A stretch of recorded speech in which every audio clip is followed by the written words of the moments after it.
الاجداد ديالهم والوالدين ديالهم كانوا كيمارسوا طقوس ديال هادشي ديال الشعوذه السحر بالعربيه. الا كان الاجداد ديالك ولا الوالدين ديالك كانوا كيديروا هادشي اللي قلت لك انا، شنو غادي يوقع عليك انت؟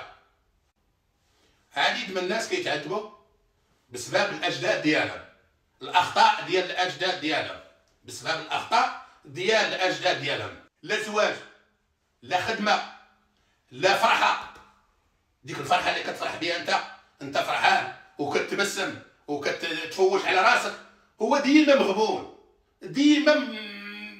ديما بصافي مكتئب. كاين دابا كاين عديد من الناس كتلقى حياته كامله في ما شد شي ريال ابليس حاضر يجيبه، في ما شد شي ريال كيديه للسبيطار، خطره الراس، خطره الكتاف، خطره المعده، خطره البوله، خطره الكبده، خطره القلب، خطره طنسيو.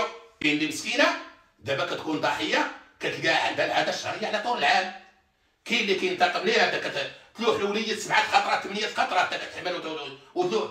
يعني كيولوا عايشين واحد الحياه اخوتي المغاربه، حياه الجحيم، حياه العذاب. علاش كنقول لكم ديروا اتونسيون، ما تخلوش الشعوذه، ما تخلوش السحاره يستغلوكم. دابا هاد الزيمر هذا، دابا الاكتئاب، نتوما كتسمعوا اكتئاب، الزيمر، اكتئاب الحاد، وراه هذا كيبغي يحمقك، وراه ابليس وراه كينتقم منك. المغاربه خوتي، راه ابليس كيطلع لكم العقل ديالكم وكينتقم منك وكيبغي يهبلك وكيبغي يسطيك وكيحيد لك الناس وكيحمقك. هو كيتلذذ بداك العذاب اللي كتعيش انت. راه هي دري صغير مسكين وكتلقاه عنده الاكتئاب، كتلقاه عنده العزله، كتلقاه كاين اللي دابا العقل ديالو، العقل كيحس بيه، الراس ديالو ما فيش المخ، العقل طاير، العقل كيحس بيه بعيد عليه. ولكن اللي بحال الماكينه كتبقى خدامه ليه في عقله، ديما بحال شي حاجه كطحن ليه وسط المخ ديالو.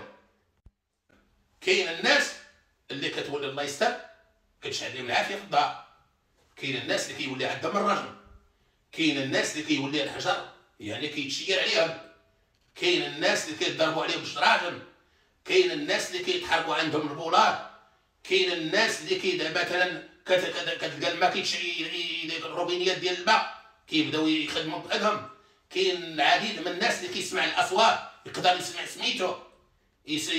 كاين الناس اللي يحس مثلا الجن كيحس بيه دايز من حداه، يعني عديد الحوايج. كاين الناس اللي يدي لهم فلوس، الجن كيسرق ليه الفلوس بسبب الاجداد ديالو. اصلا اخوتي المغاربه، هاد الناس اللي كيمارسوا هاد الطقوس اصلا ما كتخرجش العاقبه ديالهم على خير.